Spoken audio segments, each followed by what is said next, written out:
नमस्कार दोस्तों, आज हम इस वीडियो में आप लोगों को मैथ का वीवीआई ऑब्जेक्टिव क्वेश्चन आपको बताने वाले हैं। दोस्तों, इस ऑब्जेक्टिव क्वेश्चन को याद ही नहीं बल्कि अच्छे से आपको समझना है ताकि इस पर आधारित जितना भी प्रश्न आए आप सबको बना लोगे। मैं बहुत ही अच्छे से समझाऊंगा और आपको एक ही बार में समझ में आ जाएगा। ओके, तो चलिए हम वीडियो स्टार्ट करते हैं। ये वीडियो बहुत इंपॉर्टेंट है आप लोगों के लिए। यहाँ पर दोस्तों देख सकते हैं, एक आपका क्वेश्चन पूछा गया है, निम्न में कौन परिमेय संख्या है। तो सबसे कमजोर छात्र इसको अच्छे से समझने की कोशिश करिएगा। जो भी अंक आपको दिया गया है, चाहे एक से लेकर अनंत तक अंक क्यों ना हो, एक से लेकर अनंत तक के बीच में कोई भी अंक आए, अगर वो अंक आपका रूट में है तो वो आपका अपरिमेय होगा, परिमेय नहीं होगा। लेकिन अगर वो रूट में नहीं है तो हमारा परिमेय बनेगा। तो ऑप्शन नंबर ए देखिए, ये हमारा रूट में 3 है तो ये हमारा परिमेय नहीं होगा, अपरिमेय होगा। सी नंबर में देखिए रूट में 5 है, ये भी हमारा अपरिमेय होगा, परिमेय नहीं होगा। और डी नंबर में देखिए रूट में 6 दिया है तो ये भी हमारा क्या हो जाएगा, अपरिमेय हो जाएगा, परिमेय नहीं होगा। लेकिन बी नंबर में भी तो रूट दिया है, लेकिन इसमें ना ऊपर भी रूट 2 सेम है और नीचे भी रूट 2 सेम है। तो रूट 2 ऊपर नीचे कट जाएगा तो क्या बचेगा, केवल 2 बचेगा। अब 2 तो रूट से बाहर हो गया, ये रूट में नहीं है ना, तो यही हमारा सही उत्तर हो जाएगा, यही हमारा परिमेय संख्या बन जाएगा। ओके, इसका बाबू पूरा का पीडीएफ हम आपको दे देंगे और साथ में एग्जाम में हेल्प भी करेंगे। तो आप लोग हमारा एक व्हाट्सअप ग्रुप है फ्री वाला, उस ग्रुप को ज्वाइन कर लीजिए। नीचे आपको डिस्क्रिप्शन बॉक्स में लिंक दिए हैं, उस ग्रुप को आप लोग ज्वाइन कर लीजिए ताकि आप लोगों को उस ग्रुप के माध्यम से हम कुछ अच्छा पढ़ा सके। ओके, तो यहाँ पर आपका अगला क्वेश्चन अब एक पूछा गया है कि निम्नलिखित में कौन अपरिमेय संख्या है। इस बार दोस्तों आपसे अपरिमेय पूछा गया, मतलब कि जो रूट में होगा वही आपका अपरिमेय होगा। तो ध्यान से हम लोग देखते हैं, देखो जी, और जो ऑप्शन नंबर आपका ए नंबर में दिया है, वो है आपका 2 पाई। देखो पाई जो होता है ना बाबू, तो पाई एक अपरिमेय संख्या होता है। पाई क्या होता है, पाई एक अपरिमेय संख्या है। तो एक और बात याद रखना है कि जब पाई एक अपरिमेय है तो 2 पाई भी आपका अपरिमेय संख्या ही होगा। क्योंकि दोस्तों एक चोर के साथ अगर साधु भी रहता है तो साधु चोर ही कहलाता है, वो साधु नहीं कहलाता है। इसलिए अगर पाई आपका अपरिमेय है तो पाई के साथ 2 आए या फिर बाटा में 2 आए या फिर गुणा में, माइनस में या फिर जो प्लस में, तो आप लोग क्या बताना, तो अपरिमेय ही संख्या बताना। अब दोस्तों बात करते हैं सर, अभी आपने बताया जो रूट में होगा वो भी अपरिमेय होगा, बिल्कुल। तो देखिए जो आपका ऑप्शन नंबर बी है ना, देखो रूट 5 प्लस में है और रूट 5 माइनस में है, तो माइनस प्लस कट जाएगा तो 3 बचेगा, तो 3 हमारा क्या है, परिमेय है। और इधर देखिए रूट 2 से रूट 8 कट जाएगा कई बार में, रूट 4 बार में, तो 3 रूट 4 बचेगा। और 3 रूट 4 का वर्गमूल निकल जाता है 2, तो 3 गुण 2 तो ये मिल जाएगा 6, तो 6 भी आपका परिमेय है। अब रूट 3 में से रूट 3 गया 0 भी आपका परिमेय बनता है। तो बी सी डी आपका परिमेय बना, लेकिन ऑप्शन नंबर ए क्या बना, तो अपरिमेय बना। तो ऑप्शन नंबर ए सही जवाब हो जाएगा। ओके, याद रखना। अब देखिए अगला क्वेश्चन समझते हैं। अगला क्वेश्चन ध्यान से समझिएगा। अगला क्वेश्चन आपका है कि यदि अल्फा कमा बीटा एक्स स्क्वायर प्लस में 2x प्लस में 1 के शून्यक है तब 1/अल्फा प्लस 1/बीटा का मान क्या होगा। तो यहाँ से आप ये जो आपका बहुपद दिया गया ना, यहाँ से आप ए बी सी का मान निकाल लीजिए। तो ए का मान निकालिए, क्या मिलेगा, एक्स स्क्वायर के पीछे बाबू एक छुपा हुआ है, एक्स स्क्वायर ये जो है ना उसके पीछे एक छुपा हुआ है, तो वहाँ पर आपका ए का मान 1 मिल जाएगा। बी का मान दोस्तों एक्स के पीछे क्या है, x के पीछे b का मान 2 है तो 2 हो जाएगा b का मान। और c का मान जिसमें x नहीं है तो c का मान ही आपका 1 हो जाएगा। तो आपने a b c का मान निकाल लिया। ओके, अब आपको निकालना है 1/अल्फा प्लस 1/बीटा। आप लोग कॉपी में लिख लेना, 1/अल्फा प्लस 1/बीटा का फॉर्मूला होता है माइनस b बट्टे के c होता है। तो बाबू माइनस है तो माइनस, b का मान अभी निकाले हैं 2 तो 2, और c का मान इधर निकाले हैं 1 तो 1 रख देंगे। अब माइनस 2 बट्टे के 1 क्या हो जाएगा, -2 हो जाएगा। और -2 इधर आपको ऑप्शन नंबर बी नंबर में मिल जाएगा, -2 दिया है तो बी नंबर वाला आंसर मिल जाएगा ना, क्या मिलेगा, ये बी नंबर वाला। ओके, अब देखिए अगला क्वेश्चन एक आपसे पूछा गया। अगला क्वेश्चन एक का मान जिसके लिए समीकरण निकाय ax plus ax minus y बराबर 2, 6x माइनस 2y बराबर 3 का अद्वितीय हल है। तो बाबू यहाँ पर आपको एक चीज़ ध्यान में रखना है, आप सभी को एक चीज़ हमेशा यहाँ पर ध्यान में रखना है। क्या ध्यान में रखना है कि यहाँ पर आपके कह रहा है ना क्वेश्चन, एक अद्वितीय हल होगा, एक अद्वितीय हल। अद्वितीय हल का मतलब होता है, इसका नियम होता है, अगर अद्वितीय हल है तो उसका एक हल होगा और उसके लिए एक फॉर्मूला होता है, a1/a2 बराबर नहीं होता है बाबू b1/b2 के, यही हमारा फॉर्मूला होता है। तो ध्यान से अगर देखेंगे हम तो बाबू A1 का मान यहाँ से A मिल जाएगा, ओके, A मिल जाएगा ना। और हमारा A2 का मान क्या है, यहाँ से हम A2 का, अरे यार कौन फ़ोन कर रहे हैं, 1 मिनट जी। हाँ तो जी हम अभी आपको क्या बता रहे थे कि जब अद्वितीय हल होगा उसके लिए नियम क्या था, A1/A2 नियम था, और ये बराबर नहीं होगा B1/B2 का, यही हमारा नियम था ना।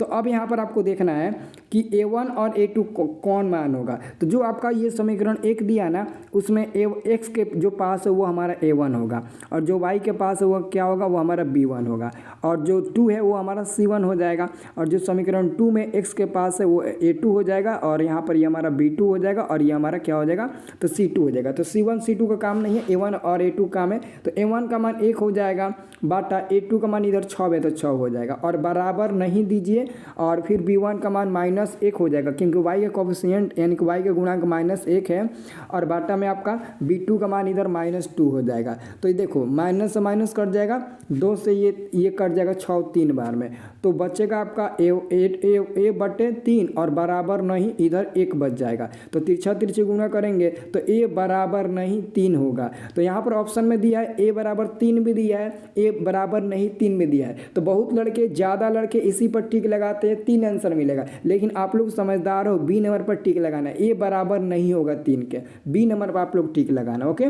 अब देखिए अगला क्वेश्चन आपसे पूछा गया है कि प्रथम 3 लगातार प्रकृत संख्याओं का माध्य। बाबू 3 गो लगातार प्रकृत संख्या 1 से शुरू होता है, 1 2 3 4 5 ऐसे जाता है अनंत तक। तो प्रकृत संख्या आपको तीनों को लेना है, तो पहला ले लीजिए 1, दूसरा 2 ले लीजिए, तीसरा 3 ले लीजिए, और इन तीनों को जोड़कर जो को संख्या लेंगे उतना से भाग दे देना। तो 3 को संख्या लिए हैं तो 3 से भाग दे देंगे। अब जोड़िए इन तीनों को, 6 मिल जाएगा, 6/3, तो 3 से 6 कट जाएगा 2 बार में, और 2 आपके ऑप्शन नंबर बी में दिया है, और यही आपका सही उत्तर होगा, यही आपका सही उत्तर हो जाएगा, याद रखना।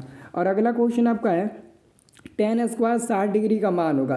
tan स्क्वायर 60 डिग्री का मान क्या होता है, तो आप सभी को याद रखना है, tan स्क्वायर 60 डिग्री का मान √3 होता है, हमेशा याद रखना है, ये मान तो याद रखना पड़ेगा। tan 60 डिग्री का मान आपका √3 ही होता है, ओके। और अगला क्वेश्चन है साइन 18 डिग्री बटे कॉस 72 डिग्री। मैं आपको बता दूं इस क्वेश्चन का आंसर हमेशा किसी भी सिचुएशन में एक ही मिलेगा, आप लोग इसका आंसर याद रख लो डायरेक्ट। अगर किसी भी रूप में देता है, tan कॉट के, साइन कॉस के, या फिर सेक कॉसेक रूप में, अगर ऐसा बाटा में देता है ऊपर नीचे, तो आपको मान चेंज करने की ज़रूरत नहीं है, आप डायरेक्ट उसका आंसर 1 बता देना। और दूसरा एक और ट्रिक बता रहे हैं, देखिएगा, जब भी ऐसे मतलब कि किसी भी मतलब त्रिकोणमितीय अनुपात में दिया रहे, चाहे वो साइन के रूप में या फिर tan कॉट के रूप में, देखना कि जो डिग्री है, जैसे ऊपर 18 डिग्री है, नीचे 72 डिग्री, अगर हम 18 और 72 को जोड़ते हैं, अगर ये 90 मिल गया तो पक्का उसका मान 1 मिलेगा। तो जोड़ कर देख लेना ऊपर नीचे, देखो 18 72 को जोड़ेंगे 90 मिलेगा, और 90 मिलेगा तो पक्का उसका आंसर 1 मिलेगा। कहीं भी कभी भी किसी भी सिचुएशन आप देख लीजिएगा, उसका 1 आंसर मिल जाएगा। अब देख सकते हैं अगला क्वेश्चन आपका है यहाँ पर देख सकते हैं, अगला क्वेश्चन है 2 क्रमिक सम संख्याओं का एचसीएफ क्या होगा। तो यहाँ पर सम संख्या का मतलब होता है जैसे 2 4 6 8 10, यही ना हमारा सम संख्या होता है। तो इनमें से कोई भी 2 सम संख्या उठा लो, या तो 2 4, या तो 6 8, या तो 8 10, या फिर 4 6, कोई भी 2 को संख्या उठा लो। तो 2 संख्या उठाओ, जैसे कि हम 2 4 उठा लेते हैं, और 2 4 का अगर हम मौसा निकालते हैं तो 2 दूने के 4 कट ही जाएगा 2 बार में। तो ये जो हमारा है ना, यही हमारा मौसा होता है। तो कभी भी 2 या 2 से अधिक सम संख्याओं का अगर मौसा पूछेगा एचसीएफ, तो हमेशा आप लोग 2 बताना, हमेशा क्या बताना, आप लोग 2 बताना, ओके। अब देखिए अगला क्वेश्चन √2। तो बाबू ये √2 है ना, तो रूट में है तो क्या होगा, अपरिमेय होगा ना, तो ये एक अपरिमेय संख्या हो जाएगा। ऑप्शन नंबर क्या मिल जाएगा, ऑप्शन नंबर आपका मिल जाएगा बी नंबर मिल जाएगा, यह एक अपरिमेय संख्या हो जाएगा। अब अगला क्वेश्चन देखिए, ये क्वेश्चन ऑलरेडी 2 बार आ गया ना, मैंने रिपीट कर दिया ना, तो इसका आंसर क्या मिला था, ऑप्शन नंबर ए मिला था ना, ऑप्शन नंबर ए मिला था। ये क्वेश्चन 2 बार रिपीट हो गया है। अब देखिए अगला क्वेश्चन, ये क्वेश्चन आपके एग्जाम में एकदम हूबहू आएगा, बहुत लड़के गलती कर देते हैं। क्वेश्चन है कि रैखिक बहुपद ax + by, ax + b, y नहीं है, ax + b क्या शून्यक आपको बताना है। तो याद रखना ये जो हमारा है ना, ये रैखिक बहुपद का व्यापक रूप होता है। और अगर रैखिक बहुपद ax प्लस बी दिया है ना, तो इसका शून्यक आप लोग को याद रखना है। इसका शून्यक कैसे निकलेगा, आप ax प्लस बी को बराबर के 0 कर दीजिए तो आपका x हो जाएगा, और b को बराबर को उधर भेजिएगा तो माइनस बी मिल जाएगा। तो अगर आप यहाँ से x का मान निकालिएगा तो माइनस बी ऊपर हो जाएगा और a नीचे हो जाएगा, मतलब कि माइनस बी बट्टे के a आंसर मिलेगा। और ये ऑप्शन नंबर सी में दिया है, यही आपका उत्तर हो जाएगा। अब देख सकते हो अगला क्वेश्चन। अगला क्वेश्चन देखो, ये फिगर वाला क्वेश्चन आएगा तो आप लोग बहुत समझदारी से बनाना। ये बहुत इजी क्वेश्चन है। क्वेश्चन है कि त्रिभुज एबीसी में डी समांतर बीसी और एडी का मान 5 डीबी का मान 3 दिया है। ये आपका थेल्स प्रमेय है। थेल्स प्रमेय हम आपको बताए थे। तो दोस्तों थेल्स प्रमेय में क्या होता है, जो एडी होता है ना वो डीबी बाटा में होता है, और ये बराबर होता है उधर का क्या है, उधर का एई है और क्या है ईसी है। तो आप लोग को पता होगा कि एडी का मान आपका 5 दिया है तो 5 लिखेंगे, नीचे डीबी का मान 3 दिया है तो 3 लिखेंगे, और बराबर में क्या हो जाएगा, ए बटे हमारा इसी हो जाएगा। तो ए बटे इसी का ही तो मान निकालना है, तो 5/3 ही हो जाएगा। क्या हो जाएगा, 5/3 ही हो जाएगा। यानी कि जो आपका मान दिया है 5/3 वही आपका आंसर भी होगा 5/3, क्योंकि ये दोनों बराबर होता है। थेल्स प्रमेय हम लोग पढ़े हुए हैं। ओके, याद रखना। अब देखो अगला क्वेश्चन आपका आता है, यदि कोई दो बिंदु है जैसे कि x1, y1 और x2, y2 के मध्य बिंदु का निर्देशांक ज्ञात करना है। तो मध्य बिंदु का निर्देशांक ज्ञात करने के लिए एक फार्मूला होता है x1 प्लस x2 बाटा में 2, y1 प्लस y2 बाटा में 2, जो ऑप्शन नंबर ए में दिया है, यही आपका फार्मूला होता है। तो ये आपका क्या फार्मूला है, तो फार्मूला है तो इसको आप लोगों को कॉपी में लिखना ही पड़ेगा। इसको आप लोग अच्छे से याद कर लेना। ओके, अब देखिए अगला क्वेश्चन आपसे लोगों से पूछा गया है कि किसी धनात्मक पूर्णांक ए तथा बी के लिए ए बी का मौसा गुणे ए बी का लौसा निम्न में किसके बराबर होता है। तो ए गुणे बी के बराबर होता है। अब ए गुणे क्या होता है, ए गुणे बी के बराबर होता है। सब लोग याद रखना, इसको याद कर लीजिए, ए गुणे बी के बराबर होता है। ऑप्शन में ए इंटू बी भी दे सकता है, तो ए इंटू बी का ही तो मतलब होता है ए गुणे बी। तो याद रखना ए इंटू बी मतलब कि ए गुणे बी। ओके, अब देखिए अगला क्वेश्चन है, घात 1 वाला बहुपद कहलाता है। जैसे दोस्तों अभी मैंने बताया ax प्लस बी, ये क्या था, रैखिक बहुपद था। रैखिक बहुपद को हम लोग क्या कहते हैं, एक घातीय बहुपद ही कहते हैं। या फिर इसके आधार पर हम 2x प्लस 3 ले सकते हैं, 2x माइनस 5 ले सकते हैं, 2x भी ले सकते हैं, x भी ले सकते हैं। यानी कि जिसका चर मान का घात 1 हो, जैसे कि यहाँ पर चर मान 1 से पावर 1 है, यहाँ पर भी पावर 1 है, यहाँ पर भी पावर 1 है, यहाँ पर भी पावर 1 है, यहाँ पर भी पावर 1 है। तो जिसमें चर मान का पावर 1 हो वो हमारा रैखिक बहुपद होता है। यानी कि जिसका घात 1 हो वो हमारा रैखिक बहुपद कहलाता है।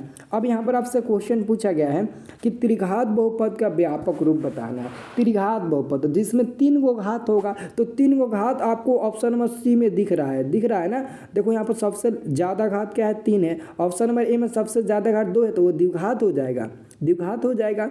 बाकी सब में देखिए किसी में 2 है तो किसी में 4 है ज़्यादा, लेकिन हमको 3 वाले को खोजना है, तो यही हमारा आंसर हो जाएगा। अब अगला क्वेश्चन आप लोगों से पूछा गया है कि साइन ए बराबर 3/4, तो कॉस ए का मान क्या होगा। तो देखो यहाँ पर ध्यान से देखिए, हमको पता है कि साइन ए बराबर p/h होता है। तो p का मान दिया है 3, h का मान दिया है 4, और ph में आपको b का मान नहीं दिख रहा है, तो b का मान निकाल लीजिए। तो b का मान कैसे निकालेंगे, फार्मूला याद है ना, b बराबर फार्मूला होता है अंदर रूट में h² माइनस में p²। तो h का मान 4 है ना, देख लीजिए h का मान 4 है, p का मान 3 है। तो h का मान 4 है तो 4 का स्क्वायर 16 हो जाएगा, माइनस p का मान 3 है तो 3 का स्क्वायर 9 हो जाएगा। इसको रूट में करेंगे, जोड़ेंगे तो रूट में 25 मिल जाएगा, और रूट 25 बाहर निकलेगा तो 5 बार में, यानी कि b का मान 5 मिल जाएगा। तो जब b का मान 5 मिल गया तो cos का मान होता है b/h, cos का मान होता है b/h। तो b का मान 5 रख दीजिए और h का मान 4 रख दीजिए। क्या रख दीजिए, b का मान क्या मिला है, b का मान 5 मिला है ना। एक मिनट कहीं गलती नहीं हुआ ना, नहीं 25 नहीं होगा जी, यहाँ पर हमने 25 कर दिया ना, यहाँ पर 25 नहीं होगा बाबू। क्या होगा, यहाँ पर 1 मिनट ध्यान से देखिए, यहाँ पर हम घटाएंगे तो ये हमारा 7 ना मिलेगा जी, 7 मिलेगा। हम जोड़ दिया था, तो b का मान हमारा 7 मिला था। तो cos का मान क्या होता है, b/h होता है ना। तो b का मान क्या हो जाएगा, b का मान आपका हो जाएगा निकाले हैं रूट 7 हो जाएगा और एच का मान आपको 4 ऑलरेडी यहाँ पर दिया गया है, यहाँ पर 4 एच का मान दिया गया है। तो रूट 7 बटे आपका क्या हो जाएगा 4 हो जाएगा और रूट 7 बटे 4 एक को देखो डी नंबर में दिया है, तो यही हमारा सही उत्तर मिल जाएगा। अब देखिए अगला क्वेश्चन आपका है, अगला क्वेश्चन है कि tan a बराबर, बाबू फार्मूला होता है cot 90 डिग्री माइनस ए बराबर tan a होता है, ये आपको फार्मूला होता है। ये क्या होता है? फार्मूला होता है, इसको याद रखना, ये आपका फार्मूला होता है। ओके। और अगला क्वेश्चन है किसी बिंदु x अक्ष से दूरी उस बिंदु का क्या कहलाती है? किसी बिंदु की x अक्ष से दूरी उस बिंदु का क्या कहलाती है? तो याद है ना, अगर x अक्ष छोड़ दिया ना तो आप उसको कोटि कहेंगे। क्या कहेंगे? कोटि कहेंगे। कोटि के अलावा y नियामक भी कह सकते हो, y निर्देशांक भी कह सकते हो। तो अभी फिलहाल कोटि ऑप्शन में दिया है तो वही टिक लगाइए। अगला क्वेश्चन आपका क्या है? निम्नलिखित में कौन वृत्त के क्षेत्रफल का सूत्र है? ये भी हमारा फॉर्मूला से ही क्वेश्चन पूछा गया है, फॉर्मूला से ये क्वेश्चन पूछा गया है। तो वृत्त के क्षेत्रफल होता है pi r square, option number C मिल जाएगा। वृत्त का क्षेत्रफल पाई आर स्क्वायर होता है। ओके। अब देखिए अगला क्वेश्चन आपसे पूछा गया है कि संचयी वक्रता वक्र कहलाती है, तो तोरण कहलाती है। आंसर आप लोगों को याद रखना है, तोरण कहलाती है। और अगला क्वेश्चन है कि यूक्लिड विभाजन एल्गोरिथम दो धनात्मक पूर्णांकों के निम्न में किसे परिकलित करने का तकनीक है? दोस्तों जब आप लोग मौसा निकालते हो, आप लोगों को पता ही होगा कि यूक्लिड विभाजन एल्गोरिथम का प्रयोग करके हम लोग एक ही चीज़ निकालते हैं, मौसा। लौसा थोड़ी ना निकालते हैं, केवल और केवल एचसीएफ ही निकालते हैं, तो हमारा मौसा ही उत्तर हो जाएगा। अब देखिए अगला क्वेश्चन पूछा गया है कि दो बिंदु P और Q के बीच की दूरी ज्ञात करना है। तो सबको दूरी सूत्र का फॉर्मूला याद है। दूरी सूत्र का फॉर्मूला क्या होता है? यहाँ पर लिख देता हूँ। दूरी सूत्र का फॉर्मूला होता है x2 माइनस x1 का क्या होता है? The whole square. और प्लस में क्या होता है? प्लस में y2 माइनस y1 का दी होल स्क्वायर, यही होता है ना। तो x2 का मान 4 है और हमारा x1 का मान 2 है, तो 4 में से 2 गया 2 का स्क्वायर 4, फिर प्लस y2 का मान कितना है? 1 है और y2 का मान 1 है, y1 का मान 3 है। तो 1 में से 3 घटेगा -2 का भी स्क्वायर 4 ही मिलेगा। तो जोड़ेंगे तो ये हमारा रूट में 8 मिल जाएगा। रूट 8 को तोड़ेंगे तो 2 रूट में क्या मिल जाएगा? 2 रूट में 2 मिल जाएगा। तो 2 रूट 2 आपके ऑप्शन नंबर ए में दिया है, यही हमारा सही उत्तर हो जाएगा। अब देखिए अगला क्वेश्चन कह रहा है कि निम्नलिखित में कौन अपरिमेय नहीं है? मतलब कि रूट में 7 है, अपरिमेय होगा। ये भी आपका रूट में है लेकिन कटेगा नहीं ऊपर नीचे, ये भी हमारा अपरिमेय है। ये भी रूट में है लेकिन ऊपर नीचे भी नहीं कटेगा, ये भी, तो ये भी हमारा क्या है? तो अपरिमेय है। लेकिन ऑप्शन नंबर डी को देखो, रूट में तो दिया है लेकिन ये कट जाएगा। देखो 3 से ये 75 कट जाएगा, कितना बार में? रूट 25 बार में। काट कर देख लीजिए, 25 3 75, और 3 से ये आपका 48 भी कट जाएगा 16 बार में, 16 3 48। तो रूट 16 बार में, रूट 25 बार में 3 से कट जाएगा। अब ऊपर देखो 25 का वर्गमूल 5 और 4 का वर्गमूल 16 का वर्गमूल 4, तो 5/4 देखो रूट से बाहर निकल गया ना, तो ये हमारा क्या हो जाएगा? परिमेय हो जाएगा, अपरिमेय नहीं होगा। यही हमारा सही उत्तर होगा। अब देखिए अगला क्वेश्चन क्या है? अगला क्वेश्चन है दो क्रमिक सम संख्याओं का एनसीएफ। ये 2 बार आया था ना क्वेश्चन, इसका भी आंसर हमने क्या बताया था आपको? 2 बताया था। ये भी क्वेश्चन 2 बार आ गया। अब देखिए अगला आप लोगों का क्वेश्चन है बहुपद x² माइनस में 4x प्लस 1 के मूलों का योग। देखो मूलों का योग का मतलब होता है, देखो मूलों का योग का मतलब होता है अल्फ़ा प्लस बीटा, और अल्फ़ा प्लस बीटा का मान होता है -b/a होता है। ये फार्मूला होता है, याद रखना। लेकिन उससे पहले अगर a का मान यहाँ से निकालेंगे तो x² के पीछे 1 छुपा हुआ 1 हो जाएगा। b का मान निकालेंगे, x के पीछे -4 छुपा हुआ 4 हो जाएगा। c का मान निकालेंगे तो जिसमें x नहीं है वो 1 हो जाएगा। तो b का मान तो माइनस है तो माइनस रखिए, और b का मान यहाँ पर -4 है तो ब्रैकेट में -4 कर दीजिए। a का मान क्या है? a का मान इधर 1 है ना, तो 1 रख दीजिए बाटा में। माइनस माइनस प्लस 4/1, और 4 में 1 में भाग लगेगा तो 4 ही मिलेगा ना। तो 4 ऑप्शन में दिया है, ऑप्शन में 4 बी नंबर में दिया ना, यही हो जाएगा। अब देखिए अगला क्वेश्चन आपका है, अगला क्वेश्चन है कि द्विघात समीकरण इतना का विवेचक का मान होगा, विवेचक का, यानी कि विवेचक यानी कि डी का मान निकालना है। तो आप सभी को पता है कि डी का मान निकालने के लिए आपको फार्मूला याद होगा, डी बराबर b² माइनस 4ac। ये हमारा फार्मूला होता है, ये हमारा फार्मूला होता है ना, आप सभी को पता होगा ये हमारा क्या होता है? तो ये हमारा फार्मूला होता है। तो एक बात बताइए आप लोग एक बात बताइए, ये हमारा तो फार्मूला हो गया क्या? तो ये हमारा एक फार्मूला हो गया। अब देखो बी का मान यहाँ से निकालेंगे क्या मिलेगा, ए का मान निकालेंगे तो 3 मिलेगा, बी का मान निकालेंगे तो क्या मिलेगा -2 मिल जाएगा, सी का मान निकालेंगे तो 1/3 मिलेगा। तो बी का मान क्या है, बी का मान -2 है, -2 का स्क्वायर 4, फिर -4 गुणे ए का मान 3 है और गुणे सी का मान 1/3 है। तो 3 से 3 कट जाएगा तो इधर 4 बचेगा, फिर इधर माइनस में 4 बचेगा, 4 में से 4 गया 0, तो आंसर क्या मिल गया 0। तो ऑप्शन नंबर ए में 0 दिया है, ऑप्शन नंबर ए हमारा सही उत्तर हो जाएगा। अब देखिए अगला क्वेश्चन है कि बहुपद 4x² - 4x + 1 के मूलों का गुणनफल। मूलों का गुणनफल का मतलब होता है अल्फा इंटू बीटा और इसका फॉर्मूला होता है c/a। ओके, तो यहाँ से a का मान निकालेंगे 4 मिल जाएगा, बी का मान निकालेंगे -4 मिलेगा, सी का मान निकालेंगे 1 मिलेगा। तो ध्यान से देखिए सी का मान क्या है, सी का मान हमारा 1 है। ओके, ए का मान क्या है 4 है, तो 4 तो 1/4 मिल जाएगा, 1/4 तो सी नंबर में दिया है, यही हमारा सही उत्तर हो जाएगा। ठीक है, तो इसको आप लोग अच्छे से याद करीजिए। ओके, और मैं आपको जो ग्रुप आपको बताया था ना ग्रुप वाला, वो ग्रुप जरूर ज्वाइन करना, सब लोग वो ग्रुप जरूर ज्वाइन करना, क्योंकि वो ग्रुप आपके लिए बहुत ज़्यादा इंपॉर्टेंट है। ग्रुप ज्वाइन करो, लिंक डिस्क्रिप्शन में दिया गया है।